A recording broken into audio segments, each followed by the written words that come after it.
All right, guys. I have the pleasure of having Ashley Harwood as my guest today. She is uh what is it? The Move Over Extroverts.com. She's a big advocate for introverts in real estate. I follow her page, and I don't consider myself an introvert, but I've definitely got a lot of good stuff from your page. You do a quiet success workshop, and you've spoken at Inman and other big venues. Thank you, Ashley, for coming on. You're welcome. Thanks for having me. Sure. So I want to talk about that because I looked at your resume and the speaking at Inman and Triple Play. That would make me nervous, and I consider myself an extrovert. So did you learn to do that? Is that part of the process of becoming, getting to come out of your shell as an introvert? I think they're two different things. I mean, I still get nervous when I speak, but I feel really strongly about the topics that I talk about, and it's all my own material that I've written and created from scratch. So that makes it a lot easier for me. So, there's the little butterflies right before you start, but then once I, get into it, then the nerves go away. So I'm not sure it has much to do with being an introvert or an extrovert. It's just, I feel like everyone has a little bit of stage fright butterflies. Of course. That just looking at, I definitely be nervous to do that. So you were raised, you're in Massachusetts now. Is that where you are? And you Now, yeah. and you raised in Detroit, in Michigan. Yep, outside Detroit. And then I was in Mass for 9 years, did 2 years in Los Angeles, and then just got back to Massachusetts about a month ago. So does that mean you're a Red Sox fan? I gotta ask that question because you're there. If I cared about sports, I would say yes. All right, good. How about Detroit? Does that mean you're an Eminem fan, or do you care about rap? Not really. What kind of music you like? I like old stuff. Like what? I like a spectrum. I like Frank Sinatra, and I also like Taylor Swift.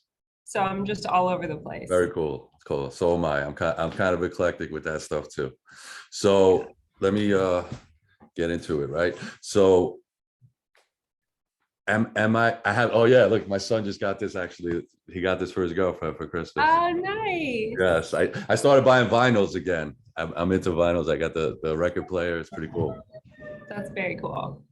So I've been doing research on introverts, right? Because I knew I was going to have you on, and they're actually saying that they make good real estate agents, and it's like a misconception where you need to be outgoing and extrovert. Can you touch on that? Do you agree with that? Yeah, absolutely. I think introverts make fantastic real estate agents. Part of my whole mission with this business is telling the world that and reaching those agents and encouraging them. And it doesn't really have a lot to do with being outgoing. Like, yes, there's an aspect of real estate where you have to be talking to people. Absolutely. And at the same time, a big part of real estate is being an amazing listener and asking good questions and following up and building relationships. And those are where introverts are really just naturally good at that stuff. Exactly. I was gonna you took I have it written down on the paper. Selling is listening. So that's definitely where it comes in, right? And also I think when I watch your videos, you're very focused, and I think that could be another thing. And you stay the same, like where extroverts are like all over the place, you stay in the same mindset, right? Focused and driven. That helps it too, probably, right? It does. And I hear from a lot of people that they feel like I have a sense of calm. And Definitely. when Yep. I'm with my clients, my buyers and sellers, I've been out of production for a little while now, but not that long. So I still remember very well what it's like to work with buyers and sellers. They need us to keep them calm. That's part of the job because they're Yeah, freaking out. that makes sense. Yes, it's emotional, right? So you Yeah. being calm, the last thing they need is a realtor like making them more nervous, right? On the process. Right. So what are some things you had to overcome? Like for new agents in my office that are more introverted, what are the things at first that you kind of had to deal with and you think would be good advice to them at the beginning? The biggest thing was the lead gen piece. What do we do for lead gen? It can be really difficult because for a long time, maybe it's a little bit different now, but for a long time, it was kind of like, get on the phone and call everybody. Call strangers, cold call, go door to door. And yeah, that works. It does work. But what I want new agents to understand is that that's not the only thing that will work. Right. There's a lot of other things that you could do to find business that might be more suited to your personality, or you might have a higher level of success with them or whatever. I just feel like in general, building a referral-based business is going to be, it's the way to go. I mean, it's my opinion, and people disagree with me, that's fine. But I just think it makes everything so much easier and nicer. 100%. And I could vouch for you because when I started, I worked for the post office. I was a letter carrier. So my whole business was referral based. And I think to this day, it's been 95% referral based. And I really didn't like doing the door knocking and the cold call. Maybe I'm an introvert. Maybe I'm a closet introvert. Can you tell if do people think they're an extrovert and they might really be an introvert? Yeah, that happens all the time. Really? Actually, yeah. I teach a class. I teach a bunch of classes, but like my signature class is the Quiet Success Workshop. And I teach that in offices all over the place. And part of that class is a quiz that I put together. So everyone sits down, they take the quiz, and there's usually at least one person who thought they were an extrovert and they realize that they're actually an introvert. And they're like, that's funny. Yeah, I was kind of half joking about that. That is funny. It's funny. So yeah. I'll tell you and your listeners kind of the easiest test to give yourself, right? And I actually borrowed this from somebody else who is in my world. So think about, you just went to a really fun party. Maybe it was a wedding, a lot of people, a lot of dancing, loud music, food, drinks. You're driving home, get in the car, drive home. How do you feel? Do you feel more like, where's the after party? I'm all amped up, like, let's go. Or do you feel more, where's my bed? I can't talk to anyone for 2 days. That's a very simple kind of introvert extrovert test. That's interesting. Unless there's alcohol involved, then you want your bed either way, right? If you drank too much. Yeah. But no, that is a good test. And I was reading that they were saying, like, after you do, like, you have to do a performance, you have to speak in front of an audience. Afterward, you're like exhausted and drained because is that how you feel? Does that happen?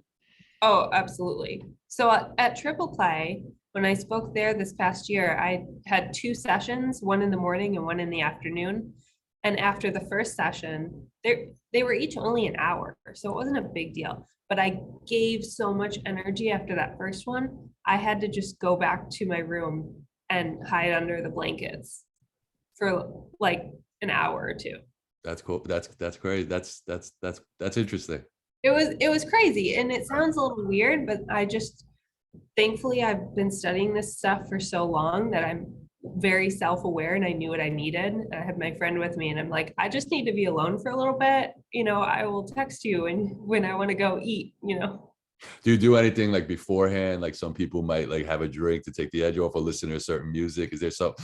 Are you anxious beforehand or more drained when it's, or both? So are you?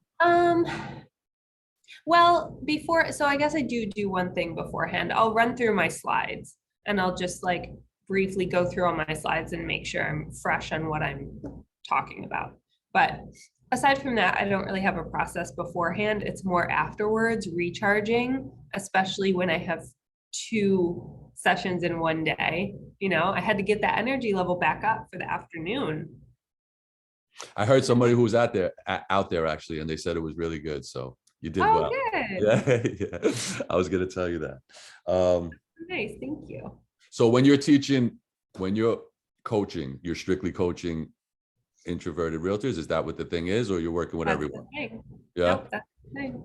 So are you setting goals for them business wise as well as coming out, or it doesn't matter? You as long as they're doing well in business, you don't really, or you focus on the personality part of it as part of the coaching? It's very holistic. We look at all the things together, and it's interesting how you phrased it. I'm not setting goals for them. They set goals, and then I help them get to whatever those goals are. And sometimes we have to we have to take whatever their goal is and we have to bring it down a little bit sometimes to make it more doable. Because one thing I noticed for myself in the business, especially the first couple of years, you get into it and you hear about the rookie of the year and they sold 50 houses their first year and it's great. And that's not the norm. But for a lot of new agents, they feel like they should be doing that. And then they start beating themselves up like, well, I'm not even close to that. So I feel like there's an element of just helping people realize that it's a process and it can take time, and that's okay. And you can still be very successful in this business, even if you don't have a crazy first or second year in terms of numbers. Does that make sense? It does. It does. And I agree with you. Even when people with other jobs, like sometimes we used to discourage that. And sometimes I'm like, as long as you're driven, it can actually help you because you have other income, because it's going to take a while to make money. You know what I mean? It's not always a deterrent, right? For me, it helped me. I didn't make money until my second or third year, like you said, start making real money. How about you? Like, how long did it take you to start making? Same thing, right? Same, year 3, that was the year I capped. I made decent money. My first year, I only sold one house and I was doing this full time. Like, it was rough. I had no sphere. It was just, and that's okay, Everyone's path is different. And then Right. I encounter agents who they happen to be in a certain life situation where everyone they know, all their friends and family are moving to like the big house. They're in that stage of life where they're moving from the starter house to the big house. And that's fantastic. So some of those people are fortunate to have a really good first year because they just happen to know a lot of people who are moving. But that doesn't mean that if you're not in that situation, you're doing a bad job, Of course. But so what about the financial situation that you need to make money? You have a family or something like that, and it's hard to go a year without making money, right? That's why I brought up that part about having the other income. Sometimes Yeah. it helps. I think having other income is really, really important. For me personally, I was in a situation where I had a spouse who had a really good job, and so we weren't relying on my income. And I know that that's an unusual situation. So I was very fortunate to have that to help me get going. For the people who don't have that, you do have to have another job. If there's a way to have a full-time job that can also somehow help your real estate business too, that's even better. Maybe you can lead gen at your other job. One of my girlfriends in the business who is now like into flipping and developing, she's very successful. She was a bartender for the first couple of years in real estate. And she got so much business from being a bartender because you're talking to people every day, Definitely. it worked really well. So I agree. I have someone like that. She was a singer and now she like transferred and she's capping like her first year, you know what I mean? Because of all the connections she has as she did sang in weddings and stuff like that. So she's not lead genning. We talk about it, but she just knows so many people that it works out for them. But I guess that's about knowing yourself, right? Because you talked about that. I watched one of your videos about being authentic to yourself, and I'm big on that as well. Like if someone's doing well, making cold calls, that doesn't mean it's going to work for you. You got to find what your niche is and what you feel good doing, right? right, absolutely. And there is some trial and error involved too. If you're a new agent, you got to try some different things. Try cold calling. I'm not anti cold calling. I just don't think it's the be all end all. Try it. Maybe you're really good at it. If so, that's great because that's like there's so much information out there and how to do that well. Right. And it But if doesn't it's cost, not, and it there's doesn't no, cost, and there's no cost to it, right? right. So what worked for you? What did you figure out was your best lead gen process? So for me, I figured out that I build relationships really well in person. So I went to the Chamber of Commerce, got involved there, got involved in BNI. It was a lot of networking groups. That's where I was able to get my traction and build my business. And so it was a lot of like one-on-one meetings with people and asking them, how can I help you in your business? And then they would, reciprocate. Right. Coming from contribution, right? Yeah.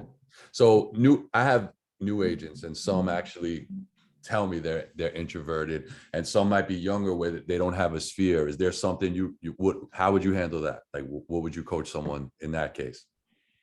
So the first step would be, how can we get you a sphere? Where can we build a sphere from? And the easiest place to start is with hobbies. Finding a group, joining some place where there are other people involved. Could be a religious group if you're religious, could be a gym, could be a book club, anything where you have something in common with people and you're seeing the same group of people on a regular basis and able to build those relationships. That's the easiest place to start. Get yourself where's my thing? Get yourself like a branded shirt, whatever, and wear that. And just start talking to people. Ask them what they do for work. They'll tell you, you can talk about it. They'll ask you, then you can talk about real estate. I love it. So Yeah. you showed the brand. So I'm going to ask about KW. So Yeah. I know you've been with KW for 9 years. I've been with KW. So what do you think has been a big thing for you with KW that's helped you with your business? The biggest thing is really the people and the culture and having that support.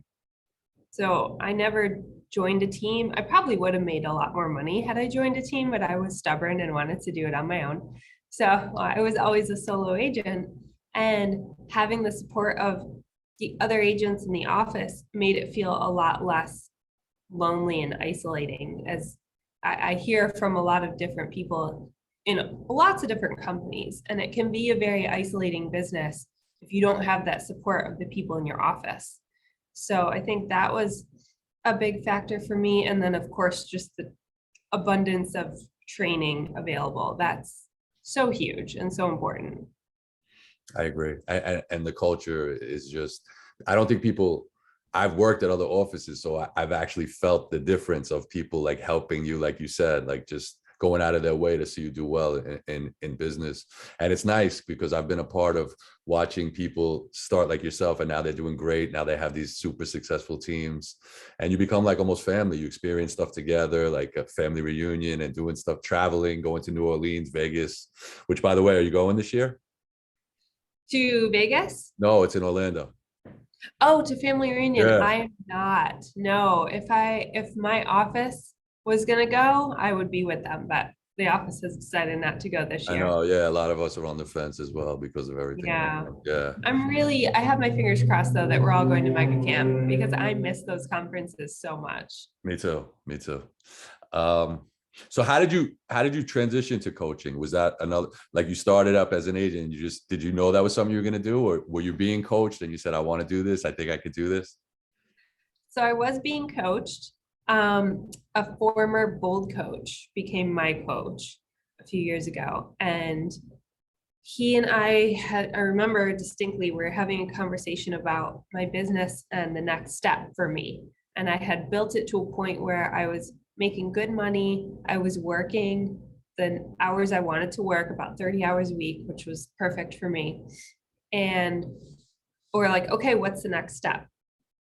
And the logical next step, what most people would do, is start building a team. I didn't want to build a team. I didn't want to be responsible for other people or have to, manage people. I just knew that for me, that would be too much of an energy like suck An for energy me. drain. Yeah. Yep. Yeah, an energy drain. And I have so much respect and admiration for people who are able to do that and do it well, because I know I couldn't do it.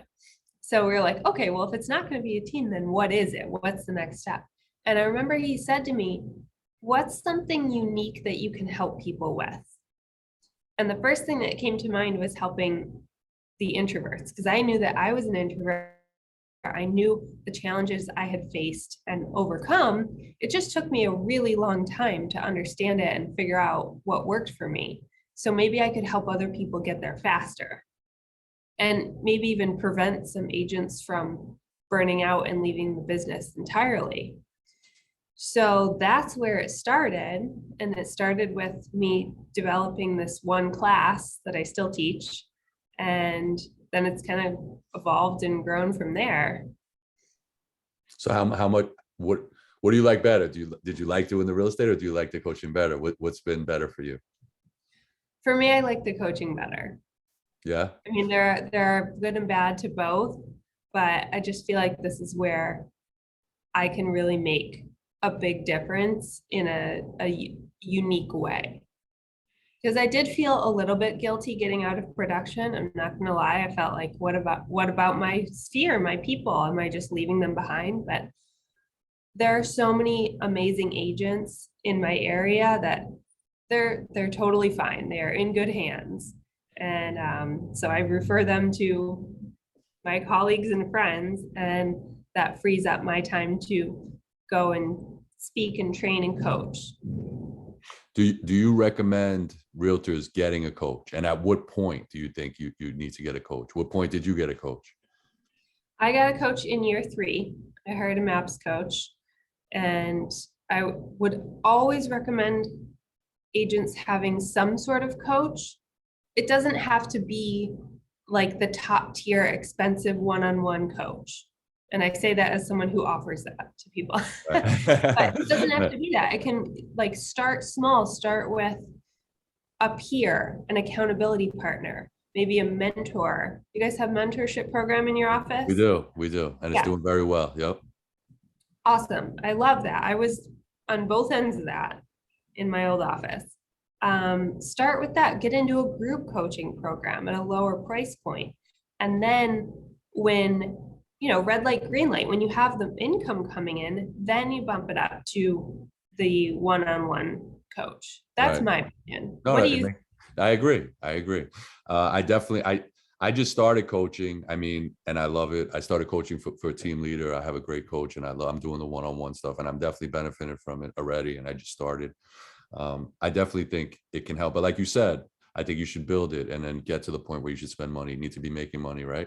But how about people that want to be a coach? What's that path look like? What do you recommend? If there's a realtor that's in production right now, like yourself, and they're thinking about being a coach, what's the first steps for that? Ooh, I have actually never been asked that question before. Let me think. I think the first step would be to ask yourself what you can really help people with. What's something that you've experienced or overcome in your journey that you can kind of look backwards and lend this hand and help other people through it?